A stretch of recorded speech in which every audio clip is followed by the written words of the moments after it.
3 e já. Olá, bom dia a todos. É um prazer estar com vocês aqui nessa live.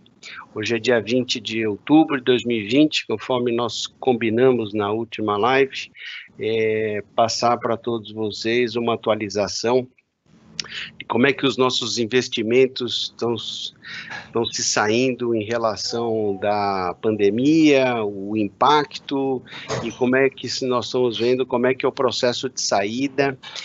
Alguns setores vão retomar mais rápido, os outros mais devagar. A agenda de hoje, eu vou passar a palavra para o Bruno, eu estou dando as boas-vindas para vocês, vou passar a palavra para o Bruno apresentar a rentabilidade fechada até o terceiro trimestre, agora de 2020, e depois eu comento um pouquinho eu dou algumas insights sobre as perspectivas de fechamento do exercício e como é que a Prev Erickson está vendo o ano de 2021 e 2022. Acho que é importante fazer um disclaimer aqui para todos, né? A Prev Erickson faz uma análise de mercado, uma análise econômica e uma análise política, que não necessariamente é a mesma leitura de mercado que os seus patrocinadores, né? Então, nessa ótica, a Erickson tem uma perspectiva de mercado e um entendimento sobre a perspectiva e a retomada econômica, como os outros patrocinadores, no caso a Venturos, a Erickson Inovação. Cada patrocinadora tem o seu norte econômico e tem o seu olhar sobre o mercado. Então, é importante fazer esse disclaimer, porque a Erickson tem os seus economistas e a Prev Erickson tem os economistas dela, e cada um olha o seu mercado de uma forma diferente. Bruno, pode pegar você aí que eu retorno já já. Obrigado e bom dia a todos. Fechado. Bom dia a todos. Espero que todos estejam bem aí de saúde. A gente vai falar um pouquinho agora no início sobre as rentabilidades dos planos no qual a gente faz a administração. Rapidamente, a gente coloca aqui os três planos: o plano CD, o plano suplementar e o plano básico. Basicamente, todos os aposentados que estão aqui na live, eles estão vinculados ao plano suplementar e o plano básico. Não existe ainda plano aposentado no plano CD. Então, a gente vai focar basicamente nesses dois planos, tá? O plano suplementar está vindo, tanto o plano suplementar quanto o plano básico, nesse ano, está vindo com uma meta bem agressiva, né? Queira ou não, a inflação ainda está na faixa aí para fechar o ano nos 3%, o que faz com que a nossa meta fique algo em torno de 8, 8,5%, tá? Com um CDI de 2%, isso de fato é um desafio para nós, né? No plano suplementar, então, a gente está aí com uma rentabilidade de 3,26 até setembro, acumulada no ano, né? E no plano básico, algo em torno de 4%, um pouco ainda abaixo da meta atuarial. A gente conseguiu, no plano básico, bater a meta atuarial no ano até agosto, tá? Só que o mês de setembro foi um mês bem complexo. A gente teve uma meta bem alta, acima de 1%, e na verdade, todos os segmentos de investimento foram na faixa aí de 0 para negativo. Então, a gente teve um mês de setembro bem complexo. Isso dá para ver, né, nessa curvinha aqui, tanto no plano suplementar quanto no plano básico, e até mesmo no plano CD, que é um plano com uma características diferentes, tem um pouco mais de renda variável aqui dentro, um pouco diferente do que é o plano básico e o plano suplementar, tá? Como que a gente alcançou essa rentabilidade ao longo desse ano? Então, a gente faz aqui a segregação por segmento de aplicação dentro do plano básico. Então, lembrando que 63% do plano básico estão atrelados à renda fixa, títulos públicos, tá? 11% também é renda fixa, só que a gente está falando de crédito privado. A gente está com uma posição de bolsa de algo em torno de 6%, porém a bolsa está caindo bastante. Então, no mês hoje, está, por exemplo, algo em torno de 14% negativo, no mês de outubro agora. Então, a gente está um pouco acima da bolsa no mês de setembro, tá? Mas ainda assim é uma rentabilidade negativa bem relevante, tá? Multimercados, de fato, está sendo um ano diferenciado, pelo menos os fundos no qual a gente vem aplicando, a gente está trazendo, está agregando bem para a carteira. Participações, tivemos algumas situações complexas, a gente, por exemplo, tem investimento em shoppings que sofreu muito ao longo dessa pandemia e vem aí trazendo a rentabilidade desse segmento para baixo, tá? Internacional, com a alta do dólar, foi onde a gente mais agregou na carteira, com uma posição hoje de algo em torno de 8%. Então, a gente agregou muito na carteira a aplicação de investimento no exterior, tá? O empréstimo roda sempre bem, mas a posição a gente nem consegue ver no gráfico aqui, que ela não chega a ser 0,5%. Então, ela está aqui, mas tem uma boa rentabilidade, mas ela não agrega praticamente nada na carteira, tá? Então, aqui o ponto negativo, de fato, vem para renda variável e crédito, que sofreram ao longo dessa pandemia, junto com participações. O ponto positivo que a gente coloca aqui, o que significa esses 3 pontos aqui, né? A gente mensalmente faz uma avaliação, na verdade é um consultor externo que faz a avaliação das nossas carteiras, a fim de saber se a gente de fato está fazendo um investimento adequado para cada um dos segmentos, né? E esse mesmo consultor, ele faz rankings de investimento de acordo com a classe de ativos no qual a gente está aplicando, tá? E esse ranking identifica se a gente está numa posição favorável ou não com relação àquele segmento. Então, a gente pegar aqui em renda fixa, no ano até setembro, o que aponta esse nosso consultor é que a gente, de uma carteira de 50 fundos ou 50 carteiras nessa mesma estratégia, a gente está em segundo lugar. E isso também se dá para renda variável, e em multimercado a gente tem uma posição de destaque para as carteiras de multimercado e fundos de multimercado no segmento de risco adequado a esses multimercados, a gente se destaca em primeiro lugar.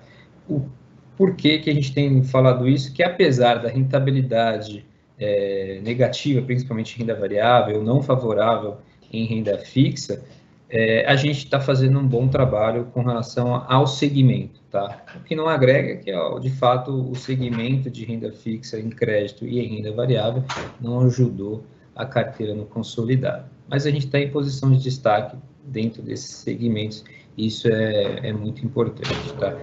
Não coloquei nos outros, tá? Porque o próprio consultor ainda não tem rankings para esses segmentos. Então, participações, não existe ranking. Títulos públicos, como só tem títulos públicos lá também, eles não criam ranking. Internacional é algo que tem muito poucos fundos ainda no qual os fundos de pensão podem investir, então ainda não tem massa para que se faça rankings, tá? Então é por isso que não tem essa informação para esses segmentos, tá? Então esse aqui é o plano básico. O plano suplementar, ele é muito parecido em termos de posição, em termos de rentabilidade. As carteiras aqui são basicamente as mesmas, tá? Então só o multimercado aqui a gente tem uma rentabilidade um pouco menor, porque ele tem, nesse multimercado, nessa carteira de multimercado, é um segmento com menos riscos, tá? Então, ele tem uma rentabilidade menor e acaba que agrega um pouco menos com relação ao plano básico, tá? Mas a rentabilidade, se a gente lembrar aqui, elas estão bem aproximadas, tanto do plano suplementar quanto do plano básico. As curvas, né, elas são muito parecidas, né? Então, são planos no qual a gente está fazendo um investimento muito parecido, tá? Então, basicamente é isso em termos de rentabilidade, Tatuli. Vou passar para você para falar um pouquinho sobre toda a perspectiva econômica, né, que a gente tem aí um desafio enorme, eleições no meio do caminho, então o desafio é grande para a gente ultrapassar nesses próximos períodos aí. E lembrando, né, se alguém tiver alguma dúvida, é só mandar aqui no chat, a gente vai falando, vai fazendo algo bem dinâmica. Ok, Bruno, perfeito. Bom, meus amigos, vocês viram aí os números da rentabilidade que o Bruno mostrou. Eu vou retornar um slide lá na memória de vocês do investimento no exterior. A gente tem 8% alocado lá no mercado internacional, que trouxe uma rentabilidade bastante relevante para o plano básico, né? Isso faz com que, por exemplo, estamos no limite legal quase, né? A legislação diz que você pode ter um teto de 10%, a gente tem 8%. Por que se a gente não tem 10%? A gente não tem 10% porque se tem uma desvalorização cambial, tem um possível desenquadramento, mas a gente tem um prazo para enquadrar. A gente está na expectativa de uma mudança, alteração legal, onde esse percentual de 10% vai passar para 20%. Isso significa, já posso até dar uma sinalizada para vocês, que a gente tem uma forte tendência a ampliar ainda mais a nossa participação no exterior, e aí mostra, eu chamo bastante atenção disso, porque já mostra um diferencial da Previ Erickson em relação a outros fundos de pensão. A média da indústria de fundos de pensão no Brasil que investe no exterior está abaixo de 1%. A gente está em 8%, a gente está muito acima da média da indústria nesse segmento.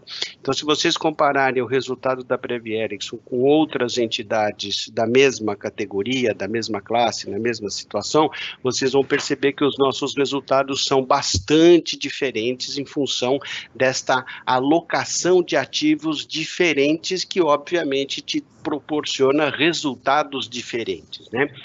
Uma discussão que tem muito na mesa e que nós aqui na Previ Erickson, nós já digerimos isso com bastante tranquilidade com os membros do conselho, a gente não arbitra câmbio. Então, a gente, quando investe lá fora, a gente não está preocupado se o câmbio está 5,12, 5,13 ou 7,79. A gente entra numa estratégia que a gente não tem no Brasil, uma estratégia que vai trazer resultados positivos para a Previ Erickson no médio e longo prazo. É isso que a gente faz. O que a gente tem percebido que outros fundos de pensão, claro, não é a maioria, mas tem alguns fundos de pensão por aí que os caras querem acertar a taxa de câmbio para entrar lá fora. E aí é difícil você acertar a taxa de câmbio, o dia certo e a hora certa de você fazer isso. Você não vai acertar. Então, aí quando eles ficam esperando isso, enquanto eles ficam esperando, a gente ganha 24%. É só isso que acontece. Entendeu? Então, eu queria fazer essa observação. Uma outra observação importante sobre a carteira de FIP, aí, que é a carteira de participação.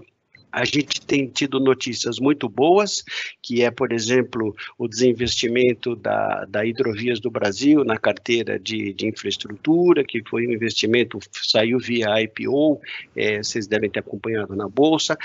Os nossos eucaliptos estão performando muito bem. Em contrapartida, a gente está sofrendo um pouquinho, como o Bruno abriu para vocês, a parte de shopping. A gente teve os investimentos vinculados aos shoppings, que é um fundo de shopping que a gente mantém, é um dos sócios, mas a nossa participação é pequena, mas mesmo assim, embora tenha uma participação pequena, tem um sofrimento por conta do segmento. Os shoppings ficaram fechados 6 meses, agora os shoppings estão reabrindo, e essa reabertura gradual, as coisas vão retomar de um modo muito lento. Então, era essa observação que eu queria falar sobre os investimentos. Agora, entrando já na discussão da próxima página, Bruno, as perspectivas. Nós saímos do ano de 2019, lá em novembro de 2019, com uma perspectiva de um PIB que ia rodar na faixa de 2%, e com uma Selic de 4,5% para 2020, e com um IPCA de 3,60%, né? E o que está acontecendo, na verdade, hoje, você tem aí o IPCA que está rodando, vai fechar o ano na faixa de 2,12%, 2%, uma Selic de 2%, e um PIB que está caindo 5%, aí, segundo estimativas do Focus do Banco Central. Eu não acredito muito em 5%, eu acho que deve ser aí na faixa entre 4,5%, entre 4, alguma coisa, ao redor disso. Eu não acredito nesse número, acho que vai ser um pouco abaixo, porque já falei que em outra oportunidade, a gente tem uma economia informal grande, e isso também movimenta o PIB, né? Por isso que eu acredito que esse número de 5 ou mais, eu não acredito nele, eu acho que esse é um pouquinho mais, mas de qualquer forma vai ter uma queda de PIB importante, né? Para 2021 a gente acredita o PIB aí retomando a economia, obviamente alguns setores mais rápidos, outros mais devagar. A economia, a inflação, esse mês de setembro, agregando aos comentários do Bruno, foi um mês difícil de inflação, a inflação puxou um pouco, basicamente puxada por alimentos. Então a inflação de setembro ela subiu um pouquinho por conta de alimento, o alimento está fazendo um pouco de preço, por causa que o consumo de alimento se intensificou um pouquinho por conta do auxílio, né? Então, você teve o auxílio de R$600, que agora passou para R$300, depois eu entro nessa discussão um pouquinho mais para frente. Então, todos esses movimentos têm puxado o consumo de alimento e que tem um desequilíbrio entre a oferta e a demanda pelas commodities agrícolas, né? E nós também tivemos um período de fim de inverno, começo de primavera, com um período muito seco, que acabou afetando um pouquinho chuva regular em alguns lugares do Brasil, que acabou atrapalhando um pouquinho algumas lavouras, aí tendo algum tipo de perda. Entrando em detalhe no que diz respeito a juros, a gente vai ter um ano de 2021 com juros muito baixos, já está abaixo, né? A gente vai entrar em um ano de juro negativo, né? Já está quase o juro negativo, você tem aí, fazendo uma conta rápida, né? Uma Selic de 2 com IPCA de 2, então, ou seja, você tem um juro zero, e o ano que vem você tem uma Selic de 2,5 contra um IPCA de 3, então você vai ter juro negativo. Então, nós vamos viver juro negativo. Acho que ninguém que está neste call, eu tenho certeza, viu juro negativo no Brasil. Nós vamos ver. O problema é o seguinte, como é que a gente vai sair dessa história do juro negativo, né? Uma coisa é uma Alemanha ter juro negativo, outra coisa é o Brasil ter juro negativo. Uma Alemanha, um país um pouco mais organizado que o nosso, o Brasil a gente tem um pouco das dificuldades de ser um país emergente, que a gente sempre, usando as palavras do nosso consultor, flerta com o abismo, mas não se joga, né? Mas a gente está brincando na beira do vulcão, fazendo churrasco na beira do vulcão para economizar carvão, né? Então, ou seja, a gente brinca com coisa muito séria. Vocês viram no mês passado, setembro, não só obstante aos assuntos internacionais que eu vou falar lá na frente, você teve uma discussão bastante acalorada entre os três poderes, né? O judiciário pensa uma coisa, o executivo faz outra, o legislativo pensa de outra forma. Então, esse cabo de guerra entre os três poderes, vocês viram que aconteceu aí no mês de setembro, contribuindo para uma performance muito ruim. De qualquer forma, se as coisas forem para os seus devidos lugares e a gente, como brasileiro, né, em primeiro lugar, e depois como investidor, a gente espera que as coisas voltem para o devido lugar, e aí 2022 vai ter uma retomada do juro, passando por um CDI, aí uma Selic na faixa de 4,5, e 2023 uma Selic aí na faixa de 5,5, seguindo a estimativa do Focus, né? Por que esse juro vai ter que subir? Esse juro vai ter que subir porque o governo vai ter que fazer o refinanciamento da dívida, e a dívida vai ter que a rolagem da dívida vai ter que atrair investidor, e para atrair investidor você tem que pagar prêmio. A gente vai falar isso mais um pouquinho para frente. Bruno, pode virar. Bom, esse slide já foi mostrado da última vez. Esse eu acho super interessante. Esse gráfico é assim, por conta da pandemia, os setores que sofreram mais e os setores que sofreram menos, né? Então, você tem aqui os potenciais perdedores e os potenciais ganhadores, né? Então, você tem aí, por exemplo, o segmento da aviação. A gente está vendo aí a Gol passando por dificuldade, a Azul passando dificuldade, as aéreas americanas, dependendo do Congresso americano, fazendo um pacote de salvamento, as montadoras sofrendo bastante, setor de lazer e turismo, hoje foi divulgado aí o resultado, até anotei aqui, o resultado da CVC, as perdas, 252 milhões de reais foi o prejuízo da CVC no segundo trimestre. Então, são setores que estão sofrendo bastante. Por outro lado, você tem setores que estão se saindo bem. Então, você tem o setor de e-commerce, que está saindo super bem, você tem o setor do agronegócio, que vem puxando a economia, o setor de médico e personal care, que é serviços pessoais, né? E comida. Então quando você vê aqui comida aqui na frente, a comida vem do agronegócio. Então, quer dizer, esses dois setores aqui são setores que têm puxado o PIB brasileiro. Quem acompanha aí os indicadores de PIB pode perceber que o agronegócio tem puxado não só a pecuária, como a agricultura, que é o componente do agronegócio, é a pecuária e a agricultura que tem puxado o negócio. E o setor de telecomunicações, que é o setor da patrocinadora, da Ericsson, é um setor que vem apresentando uma boa performance. Ficou provada a necessidade de redes, uma série de coisas por conta do home office. Então, aí eu acredito que os negócios têm caminhado por um lado muito positivo. Por outro lado, a gente tem alguns setores que estão passando por um processo de reinvenção e da paralisação dos seus negócios, e aí essa retomada ela vai ser muito gradual. Podemos para o próximo, Bruno. Bom, esse gráfico também eu já tinha mostrado no nosso último evento, eu continuo mostrando aqui.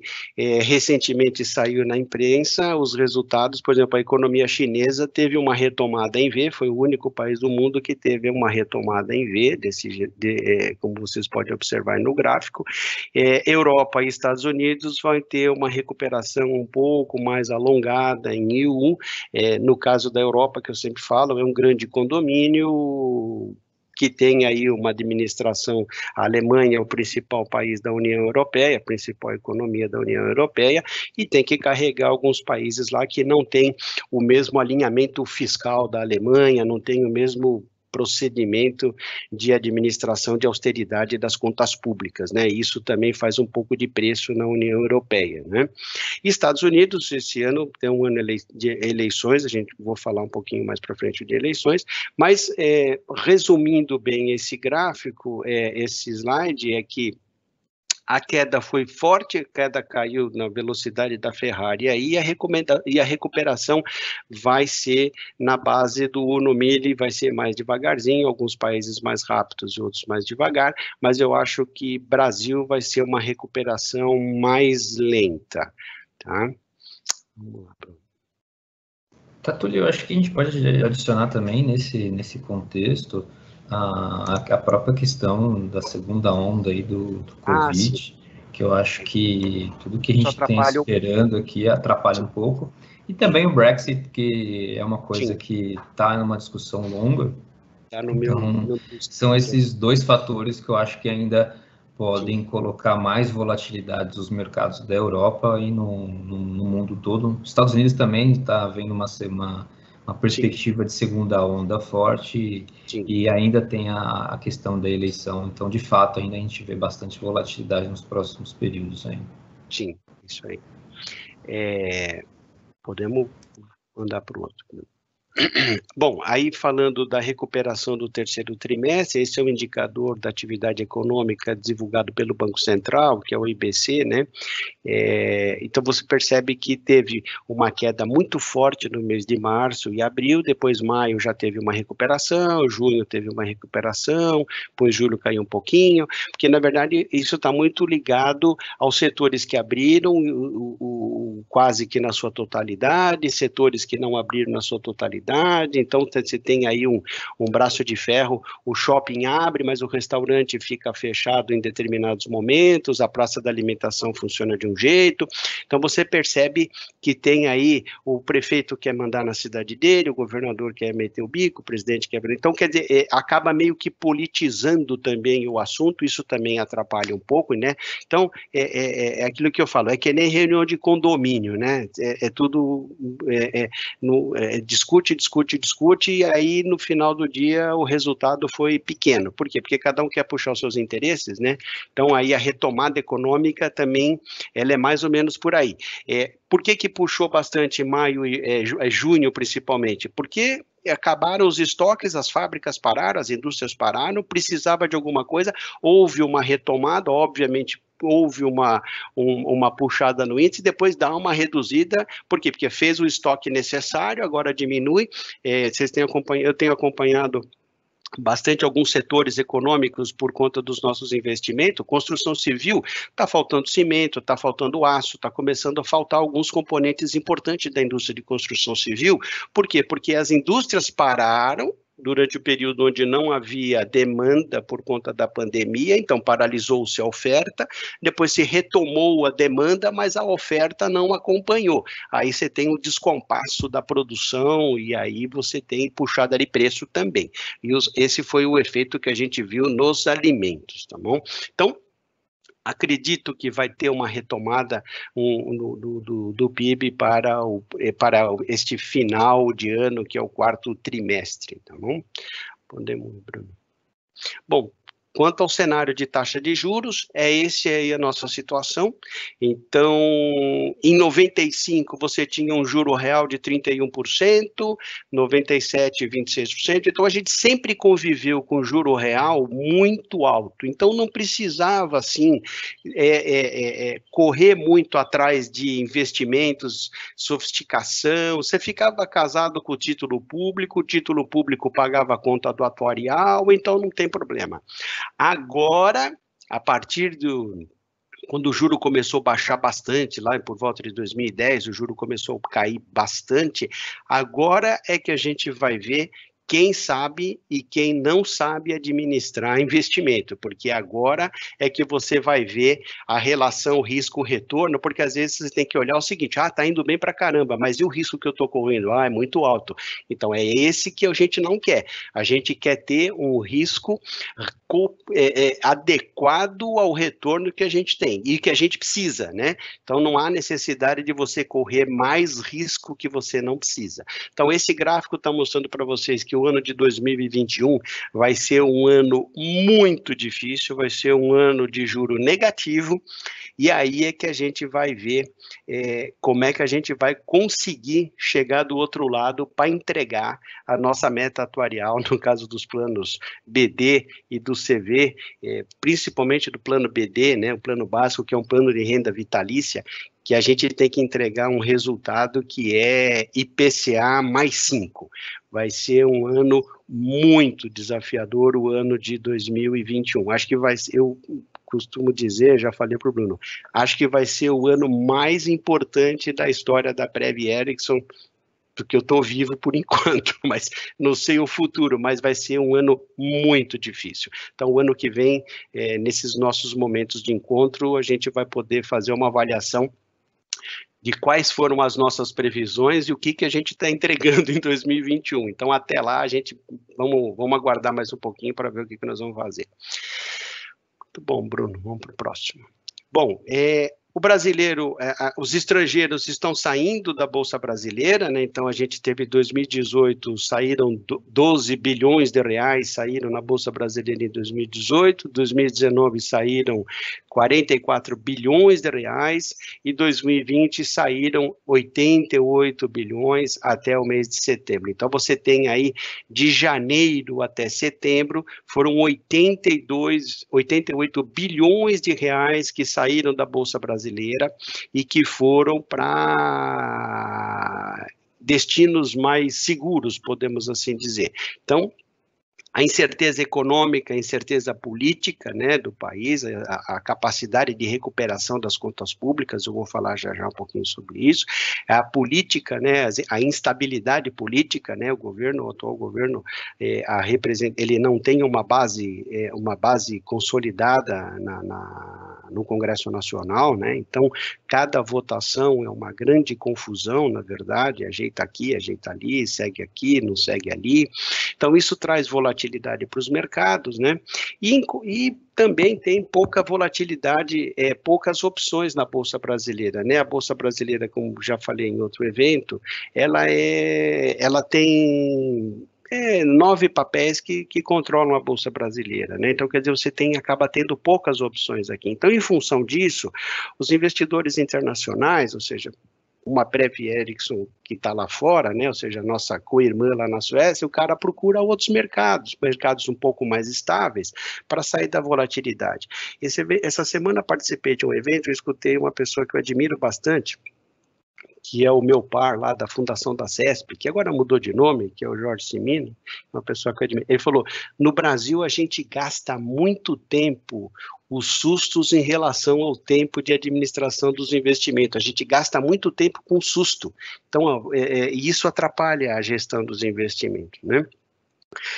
E aí a gente tem que ficar garimpando oportunidade, né? E garimpar oportunidade é um negócio bastante complexo, não é trivial, e a gente procura estar sempre ligado aos nossos gestores para estar garimpando as oportunidades. Mais uma vez, frisando para vocês, a Prev Erickson, a gente não investe diretamente num determinado papel na Bolsa, a gente só investe através de fundos, onde você tem um pacote de empresas dentro desse fundo, que é uma maneira mais inteligente de você diluir risco, ao invés de concentrar numa posição definida de um determinado papel. Tá bom?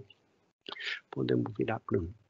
Bom, aí tem a relação, no final do ano passado, todo mundo falando, o juro está baixo, a gente tem que ir para risco, E para o brasileiro, correr risco é ir para a Bolsa, que é uma visão totalmente distorcida, na minha opinião, porque eu acho que tem outras classes de ativos que você pode correr riscos mais interessantes do que você simplesmente correr para a Bolsa. Então, olhando essa figura, você vê que em 2002, você tinha 85 mil CPFs na Bolsa.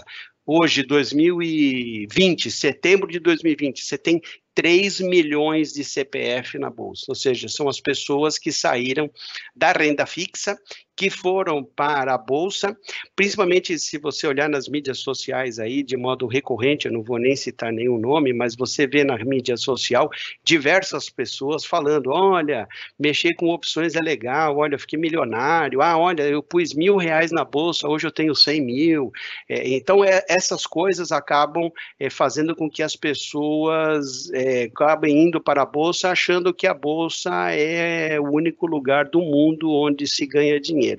Nós, na Prev Erickson, a gente tem uma visão um pouco diferente, a gente acha que lá não é o único lugar para ganhar dinheiro, então acho que tem outras alternativas melhores para ganhar dinheiro, que é o que a gente está fazendo aqui na Prev, buscando lugares onde a gente tem um bom retorno, com um risco bastante controlado. Tá bom? Acho que é importante falar, Tatuli, é que esse aumento se deu aqui basicamente nos últimos 2, 3 anos, né? É verdade. Os últimos 2, 3 anos que foram, de fato, impactados com esse crescimento, que a gente pode falar diversos pontos. Pode ser a taxa de juros, pode ser a mudança de estrutura no próprio mercado. Sim. Então, acho que... As plataformas digitais, as plataformas vieram aí, não vou citar no nome, mas as plataformas vieram também proporcionando alternativas de investimento para as pessoas, né? Antigamente a turma estava muito grudada no gerente do banco e não necessariamente o gerente do banco dava atenção para a pessoa, depois as pessoas passaram a operar livremente a plataforma, também foi um direcionador para esse assunto. Acho que você está certo na sua observação, e tem também esse assunto onde todo mundo está dizendo, olha, para ganhar mais tem que correr mais risco, e para correr mais risco, acho que você tem que ir para a Bolsa. É o que as pessoas têm falado, né? Podemos virar. Bom, aqui sobre perspectivas econômicas e políticas Brasil 21 e 22, algumas coisas o Bruno já mencionou, então eu vou mencionar novamente. O controle da pandemia, né? Acho que evitar a segunda onda, estamos aqui na primavera, estamos caminhando para o verão, a gente tem visto aí algumas coisas bastante interessantes, né? Praia cheia, escola vazia, quer dizer, então ir para a escola pega Covid, ir na praia não pega Covid, então, quer dizer, é o tipo de comportamento que a gente está vendo que uma hora a gente não sabe o que pode acontecer. Então, é a capacidade do controle da pandemia, eu acho que, veja que a nossa quarentena já está quase completando 1 ano daqui a pouco, aí, quer dizer, então, isso aí mostra a nossa capacidade do país de controlar e organizar as coisas, né? Então, se um país desenvolvido está tendo dificuldade, você imagina país emergente bagunçado, como é o caso do Brasil. Dá mais trabalho, né? Então, acho que é até importante frisar, né, que essa segunda onda, tanto nos Estados Unidos quanto na Europa, está vindo após o verão, né? Após todo mundo ter viajado, após todo mundo. Então, o verão aqui aponta um sinal importante de necessidade de controle. E um outro ponto bastante desagradável, né, que foi que mesmo o país passando por um processo de pandemia, a corrupção envolvendo a compra de respiradores, a corrupção envolvida no segmento da saúde, a turma não parou, né? A turma continuou bastante ativa, né? Então você vê aí, você vê os jornais aí, é um negócio bastante triste, né? Nem com a pandemia a turma não resolveu diminuir o nível de corrupção no país, o que é muito triste, né? O auxílio emergencial, né?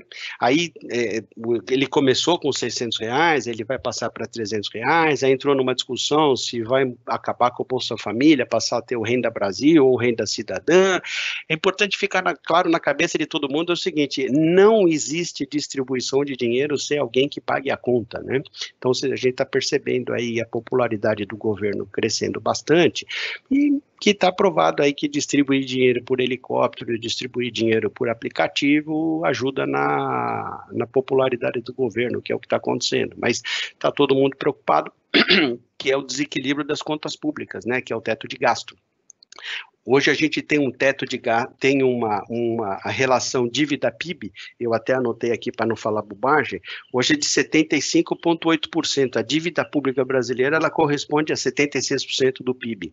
E a perspectiva é que 2020 seja de 95% do PIB. Então, a gente está chegando num limite bastante preocupante. Aí vocês vão falar, pô, mas os Estados Unidos, a dívida pública do PIB em relação ao PIB americano é de 100 e poucos por cento. É verdade, mas uma coisa é um cara que tem a máquina que imprime dólar e outra coisa é o cara que imprime real, né? Outra coisa é o Congresso americano, outra coisa é o Congresso brasileiro. Então a gente tem que fazer também essas diferenças aí para tomar alguma decisão. As reformas são importantes, a reforma tributária, a reforma administrativa, né? Acho que nada vai acontecer esse ano, acho que vai ficar tudo para o ano que vem, né? Quer dizer, eu já escuto essa conversa já há algum tempo, reforma tributária, reforma administrativa. Administrativa eu escuto mais ou menos uns 25 anos, mais ou menos. A reforma tributária eu escuto há uns 30, mais ou menos. E até agora não aconteceu nada.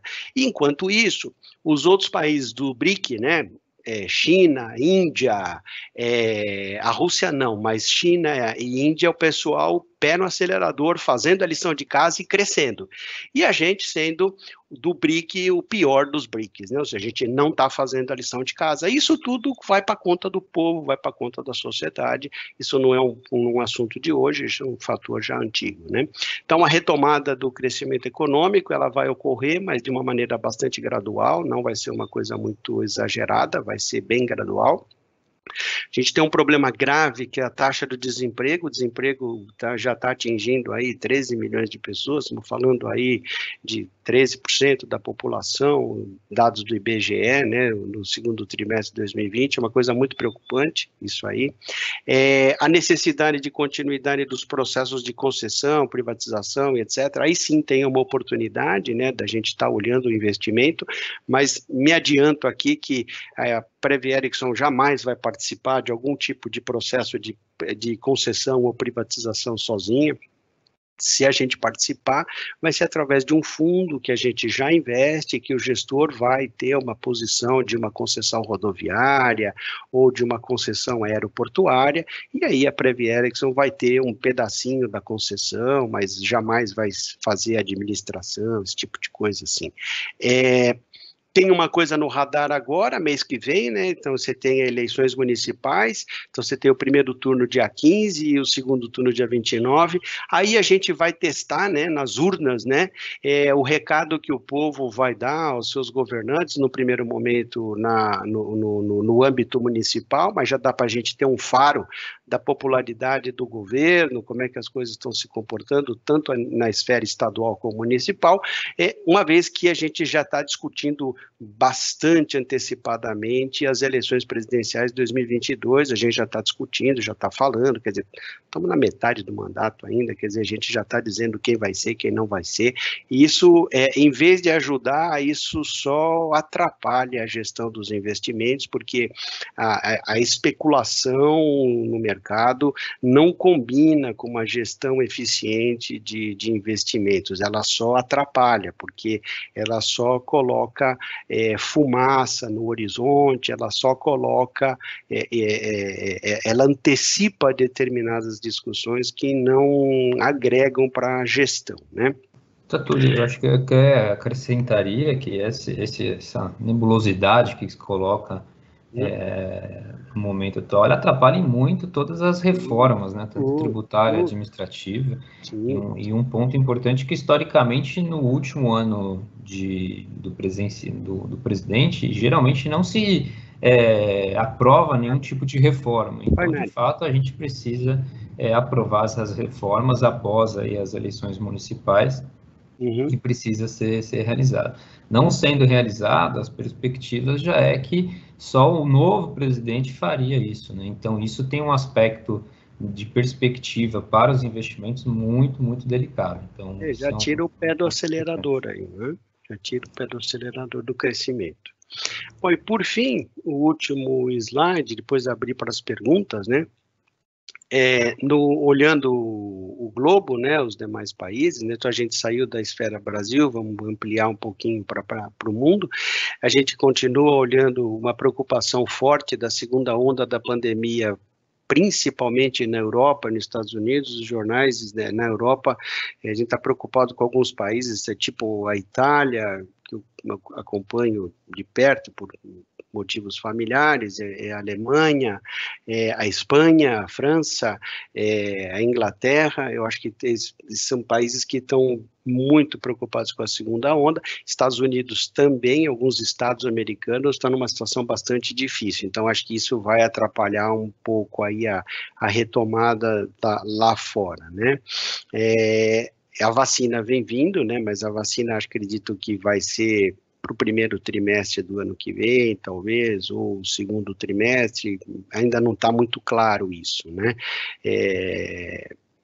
As eleições americanas, Trump e Biden, o Biden saiu na frente naquele período, logo na largada da eleição, ele saiu na frente lá dos comícios, aquela coisa toda. Depois o Trump deu uma equilibrada, depois o Trump ficou um pouco de quarentena, depois ele mesmo se deu a alta, ele que assina o atestado médico dele, ele que resolve, e já começa a falar um pouco de bobagem também, no sentido que, se eu perder é porque teve fraude, é porque o correio rasgou os meus votos, não sei o quê. Então já começa uma coisa que a gente nunca viu numa eleição americana, esse tipo de comentário. A gente já viu em alguns países, assim, não tão importantes, pegar fogo na urna, fazer essas coisas, mas acho que nos Estados Unidos, quando a gente começa a ver essas coisas, isso é ruim, né? Então, aí isso vai fazer bastante preço no mundo, né?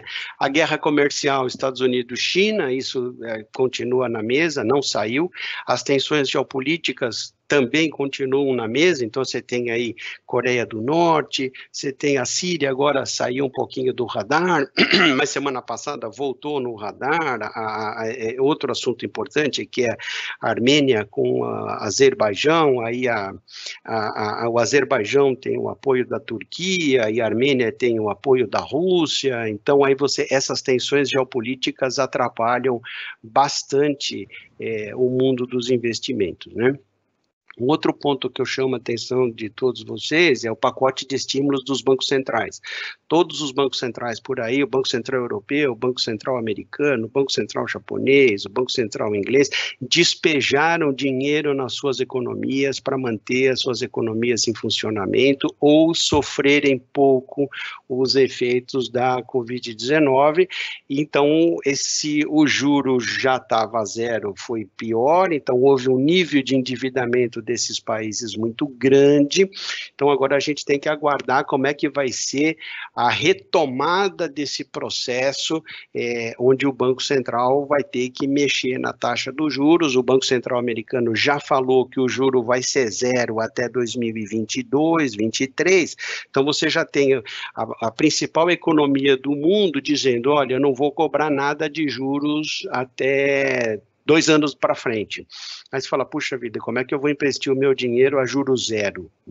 Esse é um farol vermelho importante na mesa do gestor do fundo de pensão, né? A retomada econômica pós-Covid, como eu disse, ela vai depender muito de país para país, vai depender o assunto da vacina, então essa é uma incerteza muito grande, e o ano que vem, fala da Olimpíada em Tóquio, já houve discussões até de ser uma meia Olimpíada, uma Olimpíada não na sua totalidade, uma parte só da Olimpíada. Então a gente ainda não sabe, porque tudo isso tem patrocínio no meio do caminho. No fim do dia, tudo tem dinheiro envolvido, tudo tem investidor envolvido no meio do caminho, que isso pode afetar direto ou indiretamente, né? E aí uma da atenção que eu esqueci de falar, que o Bruno já havia mencionado, eu vou só fazer um registro, do Brexit, que embora o Brexit já tenha tudo assinado direitinho, já está saindo, mas eles estão querendo sair com algumas concessões do bloco, né? Eles querem sair, mas eles querem se aproveitar de algumas coisas no bloco, né? Então você tem alguns países que, assim, vai mais bonzinho, tipo Holanda, Suíça, não, vamos tentar ajudar, tal. Aí você tem países um pouco mais explosivos, tipo Itália, Espanha e Grécia, que quer pôr fogo no circo com querosene, dizendo, ele saiu, azar é dele, vamos pôr fogo nele. Então, quer dizer, essa administração de conflito que eu acho que a Alemanha é o grande fiel da balança, aí, na minha opinião, né? Já caminhando aqui para o final, só queria falar que o petróleo está estável internacionalmente, lá o preço está estacionado na faixa do $40 o barril, o preço está estacionado. Vocês viram no começo do ano Rússia e Arábia Saudita tentando frear a produção de petróleo para forçar a alta do preço, veio a Covid, eles tiveram que logo mudar o discurso, abrir a torneira da produção, mas abriu a torneira da produção de petróleo, mas a demanda de óleo no mundo está devagar por conta da pandemia. Então, alguns setores estão ainda demandando petróleo, mas diminuiu bastante. O setor aéreo, que é um grande consumidor de petróleo, os aviões não estão voando da proporção que voavam antigamente, tá certo? Então, isso tem atrapalhado um pouco. No que diz respeito ao agronegócio, soja, milho e trigo, uma valorização internacional muito grande, o que é bom para o Brasil. O Brasil é um grande produtor de soja, milho, trigo nem tanto, mas soja é o maior produtor do mundo de soja, isso para o Brasil é um excelente sinal. E em termos mais barato, né, Tatori, com o dólar. Fica mais barato, não tem nem dúvida. Com a desvalorização fica mais barato, o cara compra mais, né? E aí o que acontece? Com a moeda desvalorizada, o exportador ele fala, eu vendo a soja localmente ou eu exporto? O cara vai exportar, então ele exporta, falta para o consumo interno. Se falta para o consumo interno, aí o preço sobe lá no supermercado porque ele exportou, ele mandou para fora. E no caso da soja, você tem como principal derivado da soja, você tem o óleo, né? E o óleo de soja, e você tem o farelo de soja, que é para a ração animal. Então, se você exporta toda a soja, você diminui a produção de farelo. Se você diminui a produção de farelo, automaticamente falta ração para o boi lá na fazenda. Se falta ração para o boi e a ração fica mais cara, o preço da picanha fica mais caro. Então, aí o preço do churrasco do final de semana ficou mais caro por conta do preço da ração do boi, tá certo? Fazendo uma relação muito rápida, né? Falei da picanha, mas vale para o leite a mesma coisa, tá certo? E por último, só fechando aqui, em termos de commodities metálicas, o ferro está estacionado, tá, a demanda de aço no mundo está estabilizada, né, estabilizada por conta da pandemia, né? E o níquel é que tem caído bastante. Eu acho, Bruno, que é isso, meus amigos. Só tem lá fora, tem mais os nossos desafios, né? Então, em termos econômicos, os desafios não são pequenos. Agora, a gente tem os nossos desafios internos, que são, primeiro, a longevidade do participante. Então, esse é um ponto importante que a gente está sobre a nossa mesa, e para nós isso é um motivo de grande satisfação. A longevidade dos participantes significa que eles se cuidam, significa que o nosso participante tem uma característica diferente. Uma outra preocupação que a gente tem é a taxa de juros, que eu já falei bastante, o Bruno já falou bastante, então acho que dispensa maiores comentários. E no parte da governança de investimento, acho que aqui é um foco onde a gente precisa gastar um pouco de tempo, que é a diversificação da carteira. Eu acho que a gente está fazendo a lição de casa. Sofisticação da carteira, acho que a gente também está fazendo a lição de casa. E adequada relação de risco-retorno do portfólio. Eu acho que a gente também está fazendo isso de uma maneira bastante satisfatória. Óbvio, né, que tem aí o componente mercado, né, que às vezes o mercado vai numa direção contrária do que a gente imagina, e isso pode, às vezes, atrapalhar um pouquinho o nosso modus operandi da gestão. Mas o importante é ficar claro que é o seguinte, que o portfólio ele está preparado e construído para resistir a algumas chuvas e trovoadas no meio do caminho. Quer dizer, então, não é uma chuvinha qualquer e um raio qualquer que tira o sono da gente. Óbvio que tira, porque a gente não gosta de sofrer, mas assim, para ter um desastre, precisa ser um negócio de grandes proporções, e o nosso portfólio hoje ele está bastante defensivo, bastante adequado à relação risco-retorno. A parte que está mais exposta ao risco, essas vezes é que sofre mais, dado aos movimentos e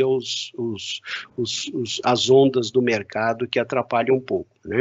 Acho que até a própria pandemia provou um pouco isso, né? Sim, porque a carteira estava bem adequada para assumir qualquer tipo de risco, que a gente chama risco de cauda, né? Que é um evento, por exemplo, da pandemia, né? Então, a gente provou, apesar que no momento que a gente não está batendo a meta atuarial, a gente está muito próximo de estar batendo a meta atuarial, dado um ano tão complexo como esse, é muito satisfatório essa rentabilidade. Sim, isso é muito importante.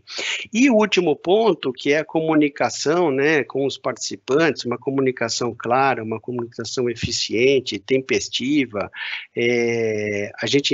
Neste momento, a gente não pode abandonar o participante, né? A gente tem que estar presente, explicando o que está acontecendo, onde nós estamos e para onde vamos, e qual o cenário que tem pela frente, como que a gente está lendo esses movimentos e esses ciclos do mercado, né? Então a gente tem tomado a decisão de estar sempre operando em movimentos anticíclicos, né?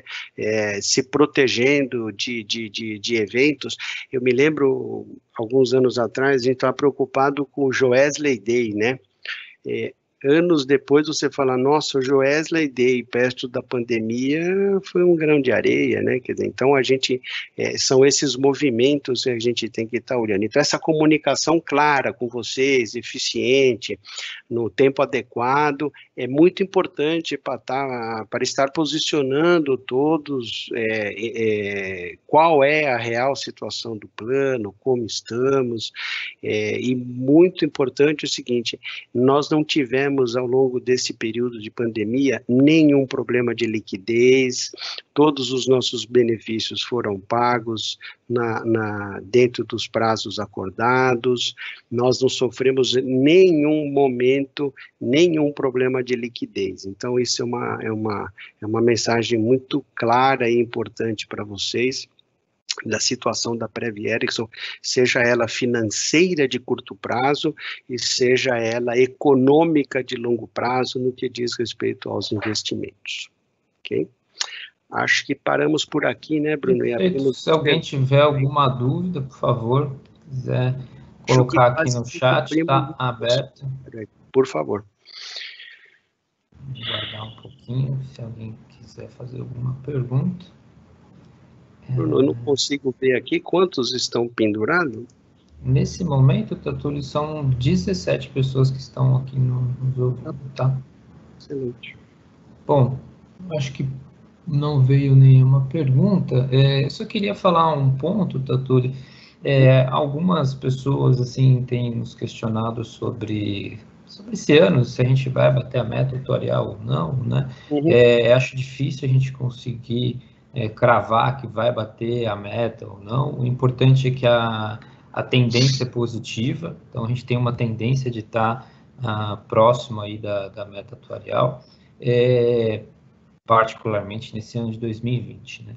2021 a gente já vê um desafio até maior que propriamente 2020, a gente viu aí, o Tatuli apresentou, a taxa de juros real negativa, então a gente tem um desafio muito grande em 2021 para 2022, então o que eu gostaria de falar é que 2020 provavelmente a gente vai estar muito próximo da meta, mas nos próximos 2 anos esse vai ser um desafio que a gente nunca viu em todo o próprio país, está com juros negativos, né? Então vai ser um desafio diferente.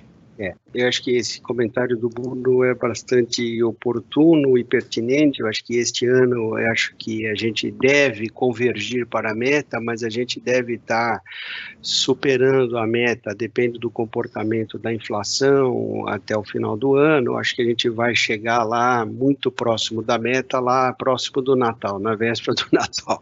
Então, a gente tem aí mais alguns dias aí, estamos falando em torno de 90 dias para superar a meta atuarial, e eu acho que a gente deve chegar muito perto da meta. Se não superar a meta, vamos chegar muito perto da meta, e se empatar com a meta, eu diria para você o seguinte, nós podemos se candidatar a uma medalha, porque um fundo de pensão que vai entregar a meta atuarial IPCA mais 5 em 2020 é para poucos.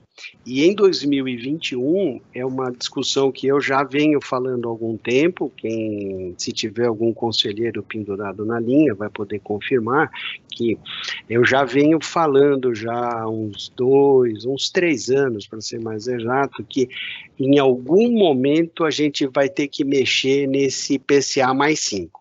No IPCA está certo, mas o 5 a gente vai ter que tentar trazer ele para um 4,5 num primeiro momento. Não dá para fazer tudo de uma vez, mas a gente vai ter que trazer o 5 para um 4,5, para um 4,75 ou para um 4,5, tudo isso vai ser objeto de estudo atuarial muito profundo que será um prazer apresentar para vocês o ano que vem, talvez nessa mesma época, em outubro, ou um pouquinho antes, não sei, vamos ver como é que as coisas vão se desenrolar, mas apresentar para vocês essa necessidade. Lembro mais uma vez, aqueles que estão aqui nos acompanhando neste momento, que acompanham e investem no Tesouro Direto lá, que são investidores do Tesouro, vocês estão acompanhando que não tem título público que está pagando IPCA mais 5. Não tem.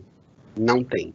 Então, significa que a gente não tem ativo para comprar, para investir os nossos recursos, para atender a meta atuarial, é óbvio, né? Deixar bem claro, né? Então, eu até tenho comprar aí um título público IPCA mais 4, que é o que está hoje, né, Bruno? IPCA mais 4, 3,90, 4. Perfeito. Se a gente pegar aqui o mais longo, vai 2055, 4,30 no momento. Tá? 4,30. Então, eu já estou ciente, fazendo eu vou fazer uma conta da padaria, não está certo, né? A gente usa muito isso na Ericsson, não foi uma conta de padeiro, né?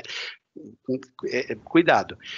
Se a minha meta atuarial, a nossa meta atuarial é IPCA mais 5, e se eu estou investindo no título público IPCA mais 4,30, na largada eu já sei que eu não estou fazendo um negócio para bater a meta. Eu já sei que eu não vou bater a meta.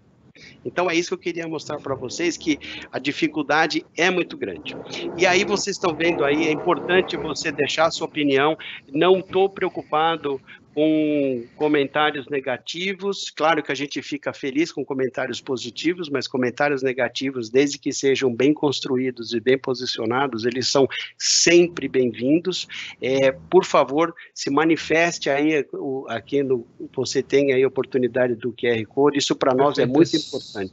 Perfeito, é só direcionar a câmera do celular aí no QR Code, ou também coloquei no chat aqui o link para vocês fazerem no próprio na internet. Então, a sua opinião é importante para a gente saber o que conversar e saber se vocês estão curtindo aí essas lives que a gente está programando fazer. A gente tem procurado setar os assuntos da maneira mais